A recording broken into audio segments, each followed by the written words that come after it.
Hi guys, welcome back to this week's video. I want to talk about spring and the things that we do in our practices around this time of the year. Think about it, you've had the long winter, you've had the autumn before it, you've had all the energies mixing together, and so you're now in spring. You're now in a time of year where it's all newness and bringing fresh energies in, and be it in any area of your practice. Could be that you're planting plants, could be that you're starting new things, could be even in the mundane you started a new job or there's something new going on. So you really want to bring in fresh energies, and that means discarding old energies, and that's where we get spring cleaning from. Now, even though I'm Seidr, I still spring clean. It's all part of, it's not just about spring cleaning what you can see. It's also the inner working, and which is what I do as a Seidr practitioner. It's the actually cleaning the energies within yourself, and that can be on the spiritual realms, it can be in your dreams, it can be in how you practice your spell work, your invocations, what you're doing inwardly in your practice.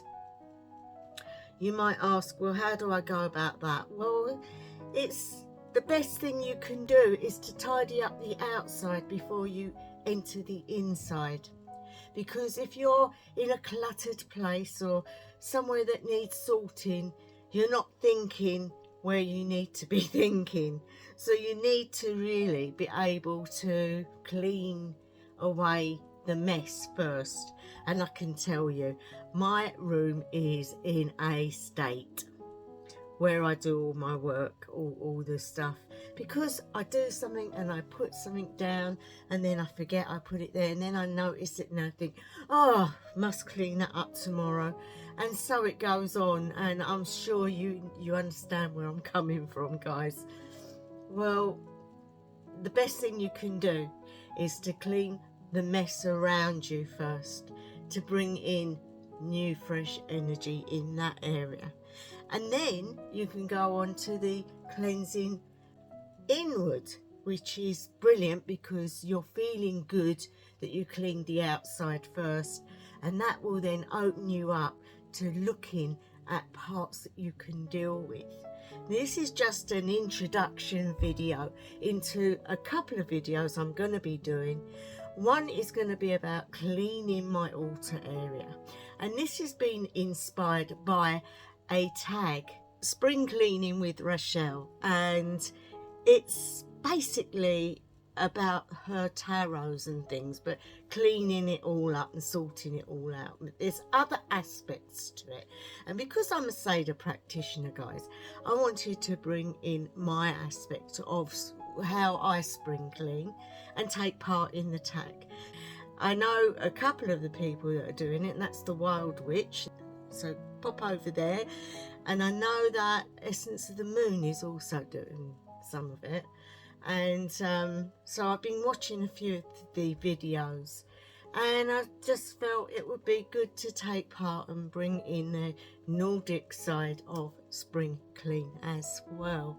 So this is just explaining what I'm going to be doing, but I also wanted to talk about what people do over the year when they are practicing, congregating loads of information together, and it all gets all messed up.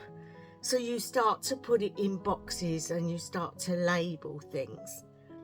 Well, we tend to do that to ourselves. We tend to hide behind lots of labels. So taking the labels away and just being is a great thing. In Seidr, that's what we tend to do. Each one of us is an individual with individual ideas that we bring into our practice, and so my attitude towards labels is, yes, they have a function, but also you can get labelled wrongly. So for example, I have two types of practice, one that I did years ago and one that I'm doing now. So I can be labelled a Seidr practitioner, and also a high priestess of the Alexandrian tradition. So you see, they both give off a different outlook. You look at the traditional British witch and you think occultism, lots of rituals, and the Book of Shadows. Whereas you look at the Seidr practitioner, and that's a shamanic practitioner that's on her own, that's doing weird and wonderful things. And that gives you a different label. So yes, we have labels to explain what we're about, but not who we really are. And you notice it a lot on YouTube when you look around all the different types of people and practice. And the one thing that there's big arguments about, and that is New Age. Where does New Age fit in on all these practices? Is it just a huge umbrella? Is it just there for you to say, right, I'm in that little part on the northwest side of the umbrella? No, you have to understand, guys, that even if you're going into an ancient type of tradition, it's still modern day. Look at an example. People think druids are the original type of druids. No, they're not. They don't practice like that because nobody knows how those people actually did practice.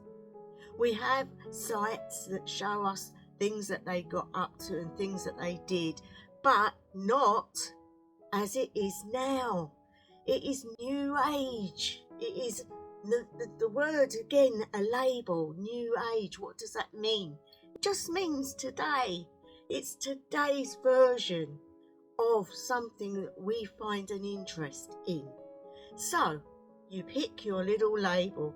Oh, I'm a druid. Oh, I'm a shaman. Oh, I'm a goddess worshipper. You know, they're all labels. Whereas really, we're all attaining something spiritual. So these labels are New Age. They are old. They are new. We're taking a bit of what we think is old and adding it to today, which is new. And so, yeah, lots of witches use crystals.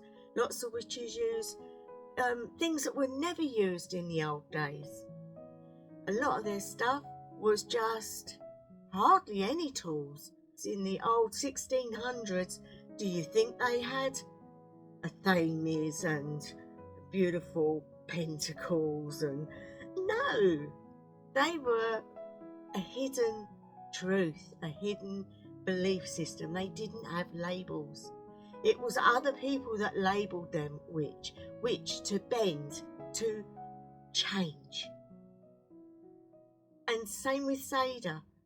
Names were given so that these people were not put on a pedestal, but they were hidden. Nowadays, we wear that badge with pride and we wear these labels because we want people to know who we are. But they don't know who we are because we practice on a different aspect. Each of us takes a certain part of our practice and builds on that. So each one of us is different, but we label it under one term. I know I'm rambling, guys. I just wanted to get that off my chest first to explain to you how being in the moment is the best place to be. And you don't have to be labelled by anybody. You are a person who is spiritual, and as such you want to share that with others. Don't worry about what people label you as, because you know who you are, and that's all that counts. And what you put across on your channels, if you have a channel, is up to you.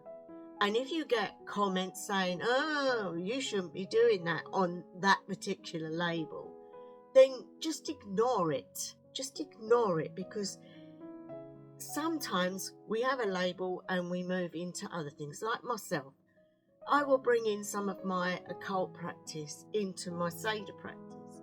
So does that not make me a Seidr? Does that not make me an occultist? Of course it does. but I am merging them. So you'll get another label. Oh, I'm eclectic then. No, I'm not. They're two separate practices, but I bring them together, and that's because it's personal to me and I'm not going to label it. If I wanted to label it, I could call it TOVAnarianism and make a new religion. No, and that's a part of spring cleaning. I may not have decks of tarots to sort through because obviously my practice is different. I do have them. I don't use them so much. I use runes. And again, you see, there are differences in our practices. So that's where I'm going to leave it, guys. It's just a very quick one. Just to let you know, I'm going to take part in this tag. And the next one will be spring cleaning my room. And then the next one after that will be talking about some of the rituals that I do for spring cleaning. I'm going through some of the things that I want to get rid of. So I'm going to leave it there, guys. I hope you're all well. Thank you to my new subscribers. Thank you to anybody who's watching. And I hope to see you in the next one. Wherever you are, whatever time of day, night or evening it may be, I wish you the best ever. House of Belay.